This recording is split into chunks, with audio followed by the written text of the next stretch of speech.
So, what is the Sonic Blastman series? He is greater than anybody else. The man came to save our planet. That's the Sonic Blastman. Taito! Super Nintendo beat-em-ups were often some of the best games on the console. With headliners such as TMNT Turtles in Time and the Final Fight franchise, it was hard to stand out even if you were a quality franchise. One such series is the Sonic Blastman games, which consists of 3 games in its prime, 1 on the arcade and 2 on the Super Nintendo. This series has been buried in history, with the character not showing up in more than 25 years other than cameos in other games. Should Sonic Blastman be brought back? Let's check out the entire history of the series and see.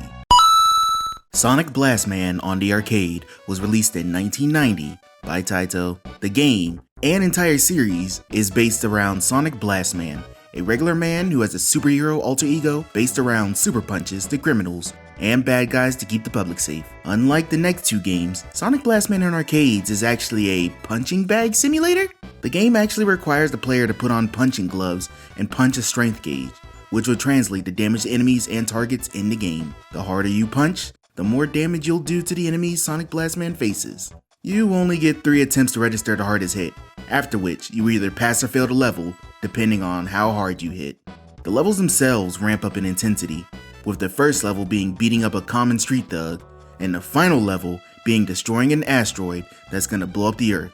This game is engaging at first because of the interest factor, but since the game is so limited, it won't be long until you want to move on to the next machine. If you're hoping to find this game in your local arcade, don't! Every Sonic Blastman arcade machine was recalled in 1995 after a load of players got injured trying to put their all into punching the bag.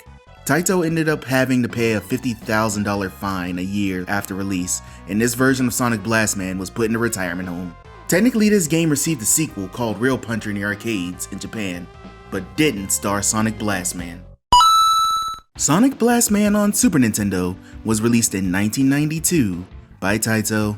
Moving away from the hand-breaking model of the arcade game, Sonic Blastman on Super Nintendo is the series' first foray both on console and as a beat-em-up.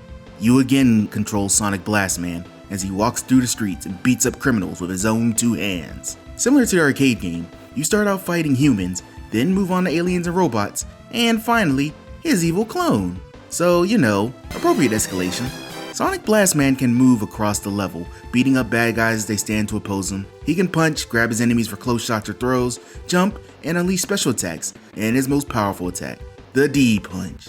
A screen-clearing move which can only be done a few times per level. The fighting in this game is super satisfying with the multiple ways you can throw and dispatch enemies, keeping you entertained again and again. What won't keep you entertained is how slow the game feels. Movement feel like you're walking in mud, and overall the game is very slow paced. While you might be entertained by the actual fighting, it'll wear out its welcome quickly as you go from level to level. In between levels, you actually get bonus stages that resemble the original arcade game by building strength to defeat a singular enemy. You don't have to punch your Super Nintendo, though if you really feel like it, go ahead. Instead, you just rotate the B-pad to charge your power. This game is an expanded improvement upon the arcade version, though it commits a vital sin in the beat-em-up genre by not having multiplayer.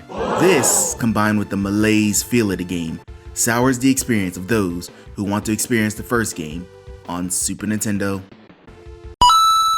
Sonic Blastman 2 was released on the Super Nintendo in 1994, again by Taito. The undisputed best in the series, Sonic Blastman 2 again stars Sonic Blastman, this time accompanied with other choosable superheroes, including the electric-wielding Captain Shoyer and the fire-manipulating Sonya. This game is a considerable upgrade from the first game and can be enjoyed to this day. First off, this game has multiplayer, meaning a friend can join in on the justice bringing. In this edition, however, you don't start off fighting petty criminals like before, instead going straight to aliens and horrific monsters. Each level consists of multiple environments that advance when all enemies on the screen are defeated.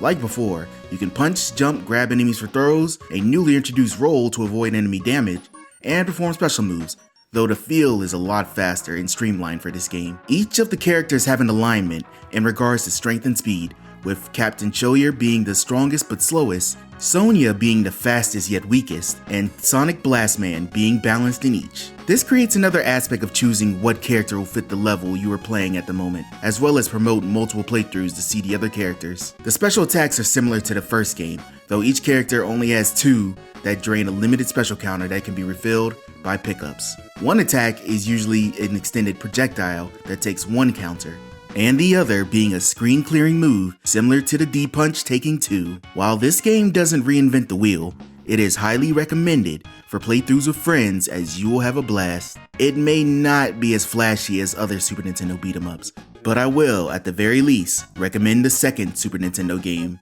to anyone vaguely interested in nonsense superhero adventures.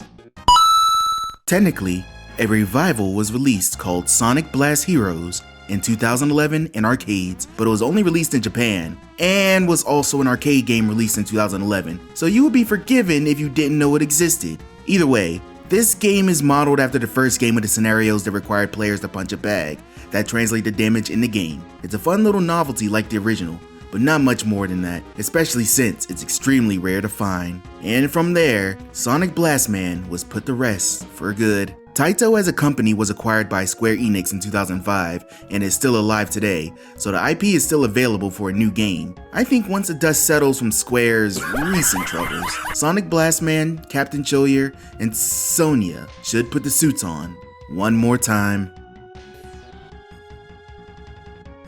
This series gets 3 broken hands out of 5.